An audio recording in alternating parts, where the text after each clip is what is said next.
नमस्कार साथियों, स्वागत है आप सबका एक बार फिर से पाठशाला नौकरी की हमारे यूट्यूब चैनल पर। मैं हूं डॉक्टर अखिलेश पांडे। साथियों, रोज की तरह प्रतिदिन की तरह शाम को 8 बजे हम सब मिलते हैं 25 महत्वपूर्ण निःशुल्क अभ्यास प्रश्नों के साथ, हिंदी के जो सेक्शन वाइज होते हैं। तो साथियों, आज की इस वीडियो में हम बातचीत करेंगे 25 महत्वपूर्ण उन प्रश्नों पर जो भाषा विज्ञान से संबंधित होंगे। भाषा विज्ञान एक ऐसा पार्ट है, ऐसा सेक्शन है जहां से प्रश्न आते हैं और बड़े गूढ़ प्रश्न आते हैं। गलती करने की संभावना यहाँ बहुतायत में होता है। जो भी हमारे साथी टेक्स्ट बुक को लगातार नहीं पढ़े होते हैं, ऑनलाइनर को पढ़ते हैं, वस्तुनिष्ठ वाले को पढ़ते हैं, उनसे यहाँ गलतियां होने की संभावना ज़्यादा से ज़्यादा रहती है साथियों। तो ऐसी दृष्टि से हम महत्वपूर्ण 25 प्रश्न आज लेकर के आए हैं, लेकिन अगले वीडियो में, चूंकि ये लंबा सेक्शन है और पर समय बड़ा कम है, अगले वीडियो में कम से कम हम जो है 50 प्रश्न लेकर के आएंगे, उससे भी ज़्यादा कोशिश करेंगे ताकि एग्जाम से पहले पहले आपका ये भाषा विज्ञान कवर हो जाए। इसके बाद काव्यशास्त्र भी है साथियों। तो वीडियो की शुरुआत करें उससे पहले आप सबसे आग्रह है कि चैनल को जरूर सब्सक्राइब कर लें और उन तमाम प्रतियोगी छात्रों तक जो भेज दें जो हिंदी विषय से तैयारी कर रहे हैं।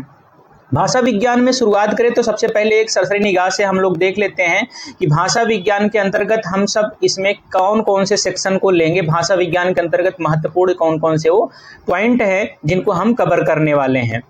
तो सबसे पहले है साथियों, भाषा विज्ञान में हिंदी की ऐतिहासिक पृष्ठभूमि।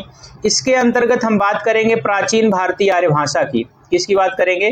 प्राचीन भारतीय आर्य भाषा की। इसके बाद होगा मध्यकालीन भारतीय आर्य भाषा। मध्यकालीन भारतीय आर्य भाषा जिसमें हम देखते हैं प्राचीन में, मान लीजिए बताते चलते हैं यहीं पे, प्राचीन में हम बात करते हैं, प्राचीन में कहाँ गया ये, तो पहले पार्ट में प्राचीन में हम बात करते हैं, जैसे मान लीजिए वैदिक संस्कृति है। ठीक है साथियों, वैदिक और लौकिक संस्कृति। ठीक है, इसकी बात करेंगे। तो पूछा जाता है प्रश्न, इसकी समय सीमा को लेकर के पूछा जाता है, तो आप इसको ऐसे बता सकते हैं 1500 ईस्वी पूर्व से लेकर के और ये 500 ईस्वी पूर्व तक का समय ये वैदिक क्या है, प्राचीन भारतीय आर्य भाषा का है। इसमें 500 का वैदिक संस्कृति, 500 का लौकिक संस्कृति। आएंगे तो वहाँ चर्चा करेंगे। ठीक है, इसके बाद है मध्यकालीन भारतीय आर्य भाषा। इसमें से जो प्रश्न बनता है महत्वपूर्ण पाली का, प्राकृत का और अपभ्रंश का।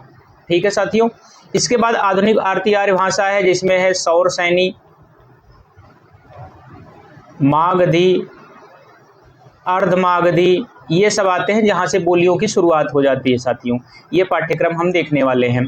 फिर हिंदी की उपभाषाएं में जैसे वही है सौरसैनी से पश्चिमी हिंदी, पूर्वी हिंदी, अर्धमागधी से, मागधी से आपका जो है बिहारी हिंदी, राजस्थानी, पहाड़ी। फिर उसके बाद बोलियां देखेंगे, पश्चिमी हिंदी में कौन कौन सी बोलियां हैं। ठीक है, फिर पूर्वी हिंदी में कौन कौन सी बोलियां हैं, ये सब देखने का प्रयास करेंगे। फिर बात करेंगे देवनागरी लिपि की। किसकी बात करेंगे? देवनागरी लिपि की। देवनागरी लिपि में क्या क्या करेंगे? नामकरण इसका कैसे है, विकास ऐसा है, विशेषताएं इसमें कौन सी है, इसमें त्रुटियां कौन कौन सी, इसमें सुधार के कौन कौन से प्रयत्न किए गए। फिर अगला पॉइंट देखेंगे राजभाषा, राष्ट्रभाषा और संपर्क भाषा, संचार भाषा। ठीक है, ये महत्वपूर्ण पॉइंट है, यहाँ से पूछा जाता है, संचार माध्यम और हिंदी कंप्यूटर। ठीक, इसके बाद सर्वाधिक जो इम्पोर्टेंट हिंदी की संवैधानिक स्थिति जो 343 से लेकर के 352 तक जो है पूछता है। ठीक है, इसको भी देखने का प्रयास करेंगे। एक लंबा सेक्शन है मगर यहाँ से 5 से 4 से 7 प्रश्न पूछ ही लेता है। तब देखिए कितना प्रश्न पूछता है, लेकिन ये जनरली प्रश्न बनता ही बनता है। अभी इसकी चर्चा हम इसलिए की क्योंकि टीजीटी का एग्जाम है, उसके पहले जीडीसी का एग्जाम है 31 तारीख को, तो जीडीसी में भी ये पूछता है इस पार्ट को, इसलिए हम इसको लेकर के आए हैं। तो आइए देखते हैं सीधे मुद्दे पर कि वो 25 प्रश्न कौन से जो भाषा विज्ञान से पूछे जाएंगे साथियों। ठीक है, चलिए, हमने इसका नाम दिया भाषा विज्ञान भाग 1 करके दिया है। ठीक है, भाग 1 करके दिया है, जो कि इसके बाद अभी दो पार्ट में कवर करने का प्रयास करेंगे। ज़्यादा 25 से ज़्यादा प्रश्न बनाएंगे। आइए देखते शुरुआत करते हैं। निम्न में से कौन भारोपी परिवार के केंतुम वर्ग की भाषा नहीं है? केंतुम वर्ग, देखिए भारोपी परिवार में जो है 2 प्रकार की भाषाएं हैं। ठीक है, एक सप्तम वर्ग, एक केंतुम वर्ग। तो केल्टिक और हिट्टाइट ये तो है ही है, जर्मनिक और ग्रीक, इटालिक, भारत ईरानी। ये भारत ईरानी जो है ना साथियों, ये जो है आपका सप्तम वर्ग का है। ग्रियर्सन ने इसको 2 पार्टों में किया था। ठीक है, हिंदी किस परिवार की भाषा है? सामिकामी, भारोपी, काकेसी। ये भारोपी ऐसे लिखना है इसको, भारोपी। ये भारोपी परिवार की भाषा है, इसको आप यहाँ मार लीजिएगा। निम्नलिखित में से कौन सी भाषा आर्य भाषाओं में शामिल नहीं है? अब देखिए, आर्य भाषा में शामिल नहीं है यानी तीनों, चाहे वो प्राचीन हो, मध्यकालीन हो या आधुनिक। अभी आपको मैंने सिलेबस दिखाया था, वहां से आप कर सकते हैं। संस्कृत भी है, प्राकृत भी है, ठीक है। ये जो तुर्की है ना, ये तुर्की नहीं है, तुर्की ये है अल्ताई भाषा समूह का है। किसका है? अल्ताई भाषा समूह का है, ठीक है। चलिए, दिए गए विकल्पों में से द्रविड़ परिवार की भाषा कौन सी है? कन्नड़, असमिया, उड़िया, बंगला। देखिए, द्रविड़ परिवार की है, यही कन्नड़ है, ठीक है। द्रविड़ मतलब दक्षिण परिवार से, कन्नड़, मराठी ये सब द्रविड़ परिवार से आ जाते हैं, ठीक है। असमिया, उड़िया, बंगला ये सब पूर्वी हिंदी से आ जाते हैं, पूर्वी एरिया से आ जाते हैं, जिसको हम बोलते हैं बिहारी, जहाँ से बंगला, उड़िया, असमी है ना, ये सब आ जाते हैं, जो मागधी अपभ्रंश से उत्पत्ति हुई है, ठीक है। चलिए आगे बढ़ते हैं। एकाक्षरी भाषा परिवार से तात्पर्य है रोमोटिक, हेमेटिक परिवार, चीनी भाषा परिवार, काकेशियन परिवार, आफ्रोएशियाटिक। ये चीनी भाषा परिवार का है साथियों। किसका है? चीनी भाषा परिवार का है। ये यूपी में जो एलटी का एग्जाम हुआ था 2018 में, वहां भी पूछा था ये। निम्नलिखित में से प्राचीन भारतीय आर्य भाषा कौन सी है? देखिए, अभी अगर सिलेबस को आप ध्यान से देखें हैं तो यहाँ उत्तर इसको कर लेंगे, इसलिए कहते हैं पाठ्यक्रम जरूर पढ़ना चाहिए। प्राचीन भारतीय आर्य भाषा, तो ये जो वैदिक संस्कृति है, यही है आपका उत्तर इसका, ठीक है। चलिए, जो कि वैदिक और लौकिक दोनों प्राचीन भारतीय भाषा आती हैं, भारतीय भाषा में आती हैं। प्राकृत, पाली, अपभ्रंश से मध्यकालीन भारतीय आर्य भाषा में आती हैं। बाकी आपकी सौर सैनी, मागधी, अर्धमागधी, पैसाची ये सब किस में आती हैं? आधुनिक भारतीय आर्य भाषा में। चलिए, अब वैदिक संस्कृति लगे हाथ यही बता देता हूं। जब मैंने बताया प्राचीन भारतीय आर्य भाषा का समय है 1500 ईस्वी पूर्व से लेकर के 500 ईस्वी पूर्व तक समय था। किसका? प्राचीन भारतीय आर्य भाषा का। तो वैदिक संस्कृति लौकिक दो है, तो 500 पार्ट में तोड़ दीजिए इसको। 1500 ईस्वी पूर्व से लेकर के 1000 ईस्वी पूर्व तक कर दीजिए इसको, और 1000 ईस्वी पूर्व से 500 ईस्वी पूर्व तक लौकिक संस्कृति हो जाएगी। तो इसका समय भी जान लीजिए। कौन सी प्राचीन भाषा नहीं है? अपभ्रंश, पंजाबी,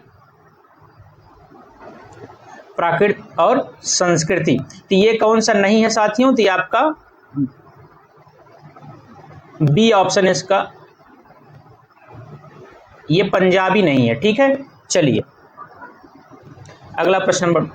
भारतवर्ष की आदि भाषा किसे कहा जाता है? भारतवर्ष की आदि भाषा, लौकिक संस्कृति को, प्राकृत को, वैदिक संस्कृति को अथवा अपभ्रंश को। तो ये वैदिक संस्कृति, जो कि शुरुआत यहीं से होता है, ठीक है, वैदिक संस्कृति को कहते हैं।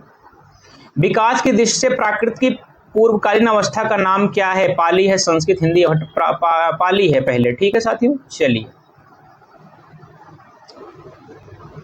इनमें से कौन सी भाषा संस्कृत भाषा की अपभ्रंश है?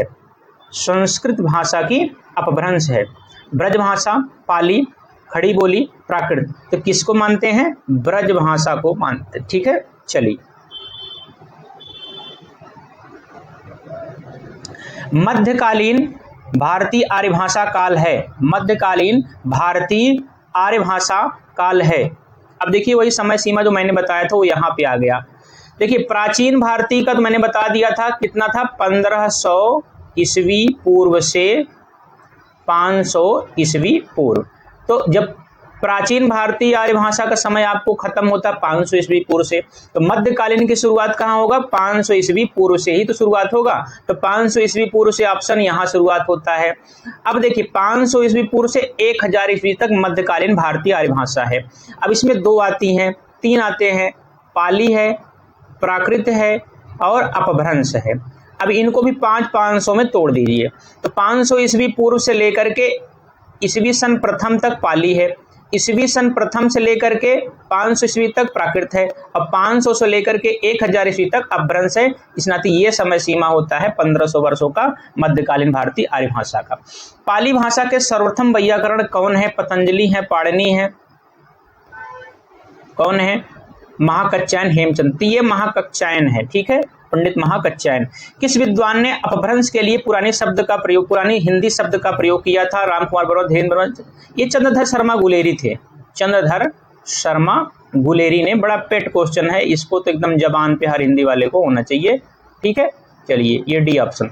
आधुनिक भारतीय आर्य भाषाओं के उदय के पूर्व आर्य भाषा का कौन सा रूप विद्यमान था? जस्ट जहां पे मध्यकालीन भारतीय आर्य भाषा खत्म होगी, वहीं आधुनिक भारतीय आर्य भाषा का उदय होगा। तो इसके डी ऑप्शन में देखिए पाली प्राकृत अपभ्रंश होना चाहिए, तो अपभ्रंश इसका उत्तर हो जाएगा साथियों। ठीक है, चलिए आधुनिक आर्य भाषाओं के वर्गीकरण के अनुसार पूर्वी समुदाय की भाषा नहीं है उड़िया, मराठी, बिहारी, बंगला। अभी अभी हम चर्चा कर रहे थे, देखिए मराठी, कन्नड़ ये सब दक्षिणी परिवार की भाषा हैं, दक्षिणी समुदाय की। उड़िया, बिहारी, बंगला ये पूर्वी समुदाय की भाषा है। पूर्वी हिंदी नहीं, पूर्वी समुदाय। पूर्वी हिंदी में अवधी, बघेली, छत्तीसगढ़ी आ जाती है। ठीक है, चलिए और ये सब उड़िया, बिहारी, मगही, बंगला ये सब मागधी से उत्पन्न होती हैं। ठीक है, मागधी अपभ्रंश से और अर्धमागधी से पूर्वी हिंदी की उत्पत्ति होती है।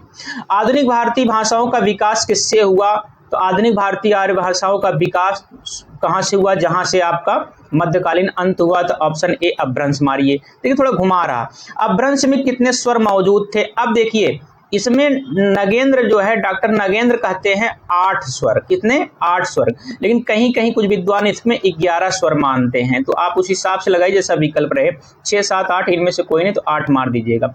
हिंदी भाषा के उद्भव और विकास का सही क्रम चुनिए। देखिए हिंदी भाषा के उद्भव और विकास का सही क्रम, यदि आपको प्राचीन भारतीय आर्य भाषा, मध्यकालीन भारतीय आर्य भाषा और आधुनिक भारतीय आर्य भाषा तीनों का सीक्वेंस पता है, यानी वैदिक संस्कृति, लौकिक संस्कृति, पाली, प्राकृत, अपभ्रंश, सौरसेनी, ठीक है, ऐसी तरीके से करते जाएंगे, तब आप इसको उत्तर को बिना किसी गड़बड़ी के कर लेंगे। देखिए वैदिक संस्कृति, लौकिक या संस्कृत कह दिया, पाली, प्राकृत, अपभ्रंश सही है, सौरसेनी, पश्चिमी हिंदी, खड़ी बोली, यही आपका सही होगा और ऑप्शन देखने की आवश्यकता नहीं है। निम्नलिखित आधुनिक भाषाओं में से किसका संबंध अपभ्रंश की पैसाची बोली से है? अब देखिए अपभ्रंश की पैसाची बोली से है। ठीक है साथियों, चलिए राजस्थानी का, गुजराती का नहीं, दोनों का नहीं, पंजाबी का पैसाची से होता है। ठीक है, चलिए हिंदी को विकास प्रदान करने वाली भाषा कौन सी है? हिंदी का विकास प्रदान करने वाली भाषा कौन सी है? तो ये अपभ्रंश है। वही प्रश्न घुमा रहा है, घूमिए मत। इनमें से कौन सी बोली मध्य प्रदेश की प्रमुख बोलियों में से नहीं है? देखिए अब निमाड़ी, बुंदेली और मालवी ये सब मध्य प्रदेश की हैं। बांगर जो है, बांगरू जो है ये हरियाणवी है। कहाँ की है? हरियाणवी की है। ठीक है, बांगरू, जाट है, ये सब हरियाणवी है। ठीक है, चलिए तो ये आपका डी ऑप्शन हो गया उत्तर इसका। अब धौलपुरी, ठीक है साथियों, धौलपुर, मैनपुरी, एटा, बदायूं, बरेली में कौन सी बोली बोली जाती है? ये ब्रज बोली जाती है, अवधी बोली है, सुल्तानपुर, अयोध्या ये सब बेल्ट में, इलाहाबाद, प्रयागराज के बेल्ट में। ठीक है, बांगड़ू जो है हरियाणवी में, छत्तीसगढ़ी तो आप देख ही लिए हैं। चलिए देहरादून, शामली, सहारनपुर, मुजफ्फरनगर, अंबाला, रामपुर, मेरठ इन सब में कौन सी बोली बोली जाती है? खड़ी बोली। ठीक है, खड़ी बोली, कौरवी। ठीक है, चलिए सौरसेनी अपभ्रंश के अंतर्गत आने वाली भाषा नहीं है। देखिए राजस्थानी भी सौरसेनी में आती, पश्चिमी हिंदी भी आती, गुजराती आती, ये सिंधी नहीं आती। ठीक है, सिंधी नहीं आती। ठीक है, सिंधी नहीं आती, ये आती है ब्राचड़ में। किस में आती है? ब्राचड़ में। ठीक है, चलिए आगे बढ़ते हैं। संथाली भाषा किस भाषा परिवार से संबंधित है? तो संथाली भाषा भारोपी द्रविड़ आफ्ट्रिक परिवार से है। किसके है? द्रविड़ से। अब कन्नड़ वगैरह होता, मराठी होता, द्रविड़ परिवार में आ जाता, चीनी तिब्बती एकाक्षरी वाले आ जाते हैं, भारोपी में भी आपने देख ही लिया, तो आफ्ट्रिक परिवार में आता है संथाली। ये खास करके झारखंड, पश्चिम बंगाल और बांग्लादेश, ठीक है, इनमें बोला जाता है ये। ठीक है साथियों, तो ये रहे आज के महत्वपूर्ण 25 प्रश्न। उम्मीद है आप सबके ये काम का होगा, आप सबको लाभ पहुंचाएगा, आप सबको इसको लाभ प्राप्त होगा। तो आशा करते हैं आप इसका जो है अच्छे से रिवीजन करेंगे, बार बार देखेंगे। मिलेंगे कल एक नए वीडियो में। कोशिश करेंगे 50 या 50 से ज़्यादा प्रश्नों में समाहित करने का भाषा विज्ञान, चूंकि समय बहुत कम है। आप सबसे आग्रह है कि चैनल को अपना प्यार दें, स्नेह दें, दुलार दें। यदि आपको अच्छा लगता है तो बिल्कुल दें, और यदि आप चैनल पर नए हैं तो एक बार सारे वीडियो को देख करके अपने स्तर पर इसको समझ करके फिर चैनल को आप सब्सक्राइब कर सकते हैं। ऐसा मेरा आग्रह है कि चैनल को आप सब्सक्राइब करेंगे तो हम अगली वीडियो में पूरी ऊर्जा उत्साह के साथ कुछ और अच्छा करने का प्रयास करेंगे। साथियों आज के लिए इतना ही। खूब पढ़िए, खूब तरक्की करिए, खूब प्रैक्टिस करिए, खूब अभ्यास करिए। नमस्कार, जय हिंद।